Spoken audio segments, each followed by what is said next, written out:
Hello friends, വളരെ എളുപ്പത്തിൽ ഒരു കിടിലൻ പാവ് ഭാജി ഉണ്ടാക്കിയാലോ? നമുക്ക് റെസിപ്പിയിലോട്ട് പോവാം. കുക്കറിലോട്ട് 1 ടീസ്പൂൺ വെജിറ്റബിൾ ഓയിൽ ഒഴിച്ചു കൊടുക്കാം. 2 ടീസ്പൂൺ അൺസോൾട്ടഡ് ബട്ടർ ചേർത്ത് കൊടുക്കാം. കൂടുതൽ ബട്ടർ വേണ്ടിയിട്ടുള്ളവർക്ക് കൂടുതൽ ചേർക്കാം, കുഴപ്പമില്ല. ബട്ടർ മെൽറ്റ് ആയിട്ടുണ്ട്. ഇതിലോട്ട് ഒരു ചെറിയ ടീസ്പൂൺ ജീരകം ഇട്ട് കൊടുക്കണം.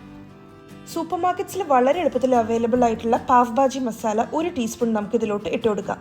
ഏറ്റവും ലോ ഫ്ലെയിമിലിട്ടിട്ട് കരിയാണ്ട് ഒന്ന് ചെറുതായിട്ടൊന്ന് സോട്ട് ചെയ്തെടുക്കാം. ഒരു ചെറിയ ബീറ്റ്റൂട്ട്, 1 മീഡിയം സൈസ് ക്യാരറ്റ്, 3 അത്യാവശ്യം വലുപ്പമുള്ള പൊട്ടേറ്റോ. ഇതിൻ്റെ സ്കിന്നെല്ലാം റിമൂവ് ചെയ്തിട്ട് ക്യൂബ്സ് ആക്കിയിട്ടാണ് അരിഞ്ഞിട്ടുള്ളത്. ഇതിന് നമുക്ക് കുക്കറിലോട്ട് ഇട്ട് കൊടുക്കാം. ബീറ്റ്റൂട്ടും ക്യാരറ്റും ഓപ്ഷണലാണ്, പക്ഷെ കുറച്ചെങ്കിലും ബീറ്റ്റൂട്ടും ക്യാരറ്റും, അതായത് ഇത്രയും തന്നെ ഇടണം എന്നില്ല, പക്ഷെ കുറച്ചെങ്കിലും ബീറ്റ്റൂട്ടും ക്യാരറ്റും ചേർക്കുമ്പോഴായിരിക്കും പാവ് ഭാജിക്ക് ഏറ്റവും ടേസ്റ്റ് ഉണ്ടാവാം. പിന്നെ പാവ് ഭാജിയിലെ ഏറ്റവും ഇമ്പോർട്ടൻ്റ് ആയിട്ടുള്ള ഇൻഗ്രീഡിയൻറ്റ് പൊട്ടേറ്റോ തന്നെയാണ്. കുറേ കൂടെ ടേസ്റ്റ് ഇടാൻ കുറച്ച് ഗ്രീൻ പീസും കൂടെ ചേർക്കുന്നത് നല്ലതായിരിക്കും. ഇന്ന് ഞാൻ ചേർക്കുന്നില്ല. 3 മീഡിയം സൈസ് ടൊമാറ്റോ ചെറുതാക്കി അരിഞ്ഞതും കൂടെ ചേർത്ത് കൊടുക്കാം. ഈ സമയത്ത് ആവശ്യത്തിന് ഉപ്പും കൂടെ ചേർത്ത് കൊടുക്കണം. ഇത് നന്നായിട്ട് വേവിച്ചെടുക്കാനായിട്ട് ഏകദേശം 1.5 ഗ്ലാസ് വെള്ളമാണ് ചേർക്കേണ്ടത്. അപ്പോൾ ഏകദേശം ഈ ഒരു രീതിയിൽ വേണം വെള്ളം ഒഴിച്ചു കൊടുക്കാനായിട്ട്. അപ്പോൾ അപ്രോക്സിമേറ്റ് മെഷർമെൻ്റ് ആണ് നേരത്തെ പറഞ്ഞത്.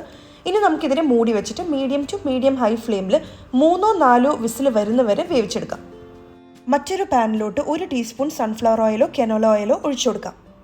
സാധാരണ പാവ് ഭാജിയിൽ ഒരുപാട് ബട്ടർ ഇടാറുണ്ട്. ഞാൻ ഇന്ന് 2 ടീസ്പൂൺ ബട്ടർ മാത്രമേ ഇടുന്നുള്ളൂ. പക്ഷെ നിങ്ങൾക്ക് താല്പര്യം ഉണ്ടെങ്കിൽ 6-7 ടീസ്പൂൺ വരെ ബട്ടർ ചേർത്ത് കൊടുക്കാം. ഒരു വലിയ ക്യാപ്സിക്കം, ഒരു വലിയ സവോള ചെറുതാക്കി അരിഞ്ഞതാണ് ചേർക്കാൻ പോകുന്നത്. ഇതിൻ്റെ കൂടെ തന്നെ 1 പച്ചമുളകും, ഒരു ചെറിയ ടീസ്പൂൺ ഇഞ്ചി, ഒരു ചെറിയ ടീസ്പൂൺ വെളുത്തുള്ളിയും വളരെ ചെറുതാക്കി അരിഞ്ഞതാണ് ചേർക്കുന്നത്. ഇഞ്ചി വെളുത്തുള്ളി പേസ്റ്റാക്കി ചേർക്കാൻ പറ്റുമെങ്കിൽ അത് ഏറ്റവും നല്ലതായിരിക്കും. മീഡിയം ഫ്ലെയിമിലിട്ടിട്ട് വേണം ഇളക്കി കൊടുക്കാനായിട്ട്. സവോള അങ്ങനെ ബ്രൗൺ കളറൊന്നും ആവേണ്ട ആവശ്യമില്ല, ചെറുതായിട്ടൊന്ന് വാടി തുടങ്ങണം. ഇവിടെ ഇപ്പോൾ സവോള ചെറുതായിട്ടൊന്ന് വാടി കിട്ടിയിട്ടുണ്ട്. ഇനി നമുക്കിതിലോട്ട് ഏകദേശം 3.5 ചെറിയ ടീസ്പൂൺ പാവ് ഭാജി മസാല ചേർത്ത് കൊടുക്കാം. ഈ മസാല പൊടികളെല്ലാം ചേർക്കുന്ന സമയത്ത് ഒരുപാട് തീ കൂട്ടി വയ്ക്കരുത്, കുറച്ച് വെച്ചിട്ട് വേണം വഴറ്റി കൊടുക്കാനായിട്ട്. അല്ലെങ്കിൽ കൂടുതൽ തീ ഉണ്ടെങ്കിൽ അത് പെട്ടെന്ന് കരിഞ്ഞു പോകും.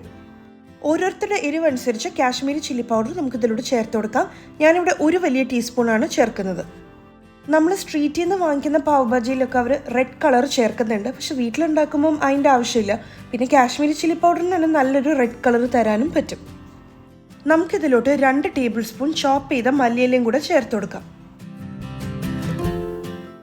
1 ടീസ്പൂൺ കസൂരി മേത്തി എടുത്തിട്ടുണ്ട്. ഇതിനെ നന്നായിട്ടൊന്ന് ക്രഷ് ചെയ്തിട്ട് വേണം നമ്മൾ ചേർത്ത് കൊടുക്കാനായിട്ട്. എന്നാൽ മാത്രമേ അതിൻ്റെ ഫ്ലേവർ നല്ല രീതിയിൽ കിട്ടുള്ളൂ.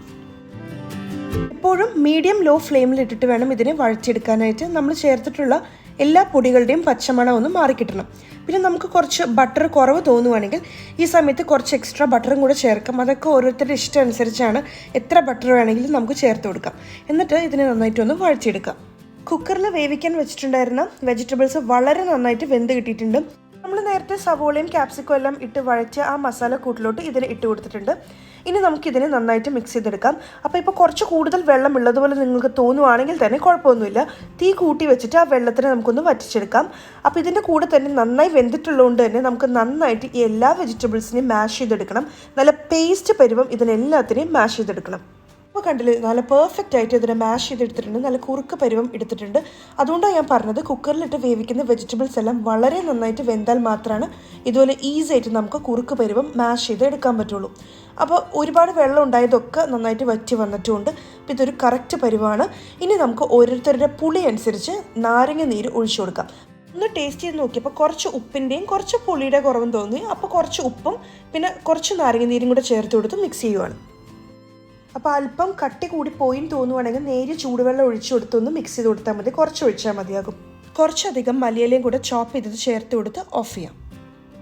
ഇത് വീട്ടിൽ തന്നെ തയ്യാറാക്കിയിട്ടുള്ള വളരെ സോഫ്റ്റ് ആയിട്ടുള്ള പാവ് ബണ്ണാണ്. അപ്പോൾ ഇതിൻ്റെ റെസിപ്പി വീഡിയോ ലിങ്ക് താഴെയുള്ള ഡിസ്ക്രിപ്ഷൻ ബോക്സിലും മുകളിലത്തെ ഐ ബട്ടണിലും കൊടുക്കുന്നുണ്ടാവും. ഇനിയിപ്പോൾ വീട്ടിൽ തയ്യാറാക്കാൻ ടൈം കിട്ടുന്നില്ലെങ്കിൽ അടുത്തുള്ള കടകളിൽ നിന്നൊക്കെ വളരെ എളുപ്പത്തിൽ തന്നെ പാവ് ബൺ വാങ്ങിക്കാൻ കിട്ടും. ഇനി നമുക്ക് ഈ പാവ് ബണ്ണ് ഇതുപോലെ ഒന്ന് ഡിവൈഡ് ചെയ്തെടുക്കാം. 1 ടീസ്പൂൺ ബട്ടർ ഇട്ട് കൊടുക്കാം. കൂടുതൽ ബട്ടർ ആവശ്യമുള്ളവർക്ക് അതുപോലെ ഇട്ട് കൊടുക്കാം. ഈ ബട്ടറിലോട്ട് 1 നുള്ള് പാവ് ഭാജി മസാല ഇട്ട് കൊടുക്കാം. 1 നുള്ള് കാശ്മീരി റെഡ് ചില്ലി പൗഡർ ഇട്ട് കൊടുക്കുക. കുറച്ച് ചോപ്പ് ചെയ്ത മല്ലിയിലയും കൂടെ ഇട്ട് കൊടുക്കാം. ഒരുപാട് സമയത്ത് ഇങ്ങനെ ആക്കേണ്ട കാര്യമില്ല, ചെറുതായിട്ടൊന്ന് ഇങ്ങനെ ആക്കി കൊടുത്താൽ മതി.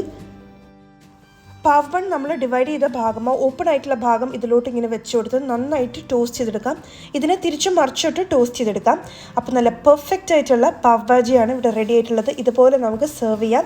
അപ്പോൾ എല്ലാവരും ഇത് തീർച്ചയായിട്ടും ട്രൈ ചെയ്ത് നോക്കണം, എന്തായാലും ഇഷ്ടപ്പെടും. പിന്നെ എൻ്റെ റെസിപ്പീസ് എല്ലാം ഇഷ്ടപ്പെടുന്നുണ്ടെങ്കിൽ എൻ്റെ ചാനൽ ആദ്യമായിട്ടാണ് നിങ്ങൾ കാണുന്നതെങ്കിൽ താഴെയുള്ള red colour subscribe button click ചെയ്യാനും മറക്കരുത്. Thank you so much for watching. By.